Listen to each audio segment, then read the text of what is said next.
एक महत्त्वाची बातमी पाहूयात। मनोज जरांगे पाटील यांच्या मेहुण्यासह 9 वाळू माफिया आणि अट्टल गुन्हेगारांना तडीपार करण्यात आले। जालना उपविभागीय न्याय दंडाधिकाऱ्यांनी या संदर्भात ही कारवाई केली। मनोज जरांगे पाटील यांचा मेहुणा विलास खेडकर याचाही यामध्ये समावेश आहे।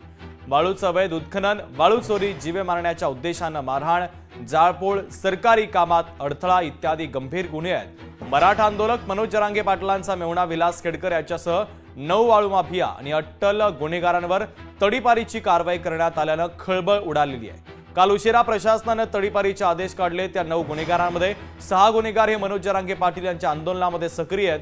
2019 पासून या आरोपीवरती गंभीर गुन्हे आहेत। दरम्यान प्रशासन आता ॲक्शन मोडमध्ये आलं असून गोदावरी पोखरणाऱ्या आरोपींवर आणखीन कठोर कारवाई होण्याची शक्यता आहे। तर जालना उपविभागीय न्याय दंडाधिकाऱ्यांनी ही महत्त्वाची कारवाई केलेली आहे। जरांगे पाटलांच्या मेहुण्यासह 9 वाळू तस्करांना आता तडीपार करण्यात आलेला आहे। आपले प्रतिनिधी सुधाकर जाधव आपल्याला अधिकचे अपडेट या बातमीच्या संदर्भातले देत आहेत। सुधाकर, नक्कीच शुभम, आपण जर पाहिलं तर मराठा आंदोलक मनोज जरांगे यांचा मेहुणा विलास खेडेकर यांच्यासह 9 जणांवर तडीपारीची कारवाई करण्यात आली आहे।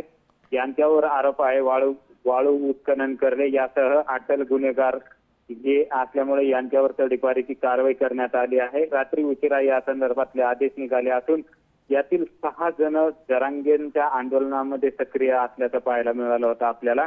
आपण जर पाहिलं तर यांच्यावरती 2019 पासूनच अनेक गंभीर स्वरूपाचे गुन्हे देखील असल्याचं कळतंय। त्यामुळे पोलीस प्रशासन आणि महसूल प्रशासन याने आक्रमक होत ही कारवाई केली आहे। त्यामुळे आपण जर पाहिलं तर आता त्या 9 जणांना जिल्हा हद्द पार करण्यात आल्याचं पाहायला मिळतं। सुधाकर, महत्त्वाचे अपडेट या बातमीच्या संदर्भातले तुम्ही पोहोचवलेले आहेत, तुर्तास धन्यवाद। लोकशाही मराठी ऐका, पहा, जागरूक रहा।